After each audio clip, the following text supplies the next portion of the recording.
আসসালামু আলাইকুম এভরিওয়ান। তো কেমন আছেন সবাই? অধরা গল্পের প্রথম পার্ট। বেশি কথা না কইয়া গল্প শুরু করা যাক। মানুষের জীবনে কিছু মানুষ আসে ঠিক বৃষ্টির মতো, হঠাৎ করে ভিজিয়ে দিয়ে যায়। কিন্তু আপনি যখন তাকে ধরতে যাবেন, দেখবেন সে আপনার মুঠোবন্দি নেই। সে কেবলই এক মায়া, এক অধরা স্মৃতি। আজ আপনাদের শোনাবো এমনই একজন মেয়ের গল্প, যাকে ভালোবাসা যায় কিন্তু ছোঁয়া যায় না। শহরটা আজ নিঝুম। রাত 11:20 ল্যাম্পপোস্টের হলদে আলোতে বৃষ্টির ফুটোগুলো যেন হীরের মতো জ্বলছে। এই নির্জন রাস্তায় একা দাঁড়িয়ে আছে নীল, পরনে একটা ভিজা কালো জ্যাকেট। ও কার জন্য যেন অপেক্ষা করছে। ঠিক তখনই ও অনুভব করলো ওর পিছনে কে যেন দাঁড়িয়ে আছে। এক অদ্ভুত সুবাস, যা নীল আগে কখনই পায়নি। নীল যখন পিছনে ফিরে তাকালো, ও থমকে গেল। নীল দেখতে পেল ওর পিছনে একটি মেয়ে, নাম তার অধরা। অবিন্যস্ত চুল, চোখে একরাশ বিস্বাদ, আর ঠোঁটে এক রহস্যময় হাসি। অধরার হাতটা আগুনের মতো গরম নয়, বরং বৃষ্টির ফোঁটার মতো শীতল।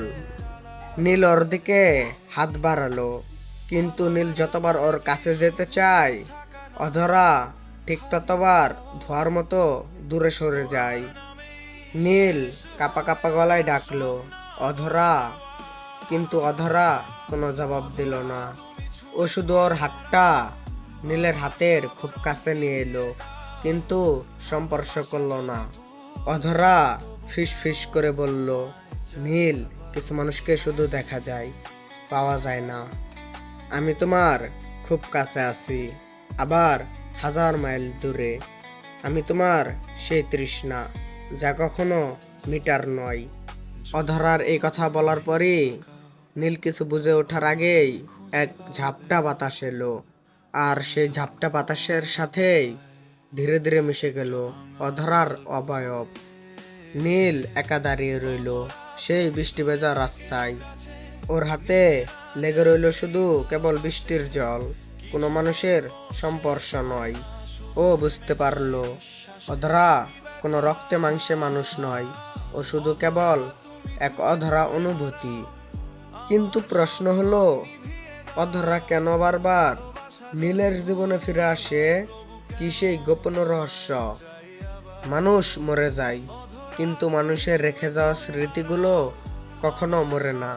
সেই বৃষ্টির রাতে অধরাকে হারিয়ে ফেলার পর এক অদ্ভুত ঘোরের মধ্যে দিন কাটছে। ওর মনে হচ্ছে অধরা কোথাও যায়নি, ও এই শহরের বাতাসে মিশে আছে। কিন্তু সে আসলে কে, আর কেনই বা সে নীলের হাতের কাছে এসেও ধরা দিল না?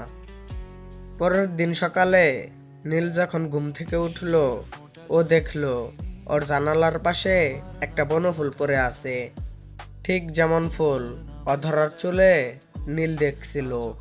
নীল ভাবলো, এটা কি মনের ভুল, নাকি অধরা রাতে এসেছিল?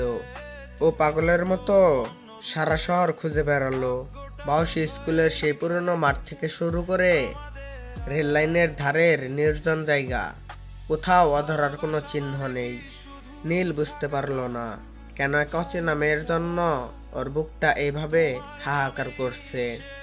ঠিক 4 দিন পর নীল যখন লাইব্রেরিতে বসে কিছু পুরনো খবরের কাগজ উল্টাচ্ছিল, হঠাৎ একটা কাগজের দিকে তাকিয়ে ওর হাত থেকে কাগজটা পড়ে গেল। 10 বছর আগের একটা রিপোর্ট, যেখানে একটা মেয়ের ছবি দেওয়া ছিল, যার সাথে হুবহু মিল রয়েছে অধরার। ছবির নিচে লেখা এক রহস্যময় দুর্ঘটনা, যার হদিশ মিলেনি আজও। নীলের মনে হলো ওর পায়ের তলার মাটি সরে যাচ্ছে। তবে কি ওই রাতে ও যার হাত ছুঁতে চেয়েছিল, সে কি কোনো রক্তে মাংসে মানুষ ছিল না? নীল একা একাই বিড়বিড় করে উঠল, অধরা, তুমি কি তবে কোনো অতৃপ্ত আত্মা? কেন আমার কাছে এলে? কেন আমাকে ছোঁয়া দিলে না? ঠিক সেই মুহূর্তে লাইব্রেরির কোনায় একটা শীতল বাতাসের ঝাপটা অনুভব করলো নীল। কানের কাছে কে যেন ফিসফিস করে বলে গেল, নীল, সত্যটা খুবই কঠিন। তুমি আমাকে খুঁজে পাবে না, কারণ আমি তোমার অতীত আর বর্তমানে এক অধরা মায়া। নীল শতবদ্ধ হয়ে বসে রইল। 10 বছর আগের সেই ঘটনার সাথে অধরার সম্পর্ক কি? কেনই বা নীলকে বেছে নিল? রহস্যের জাল যেন আরো ঘনীভূত হচ্ছে। অধরা কি পারবে নীলের সামনে নিজের আসল পরিচয় প্রকাশ করতে? জানতে হলে আমাদের সাথেই থাকুন। খুবই শীঘ্রই আসতে চলেছে অধরা গল্পের পার্ট 2।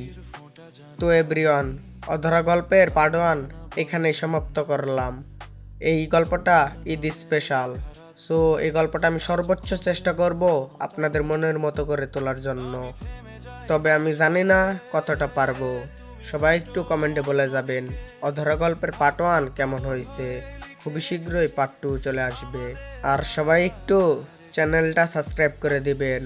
ইউটিউবে সবে মাত্র 9 দিন হলো আমি আসলাম। আর কমেন্টে এটাও বলে যাবেন আমার কণ্ঠের সুর আপনাদের কেমন লাগে। আপনারা সবাই ভালো থাকবেন, সুস্থ থাকবেন। আসসালামু আলাইকুম।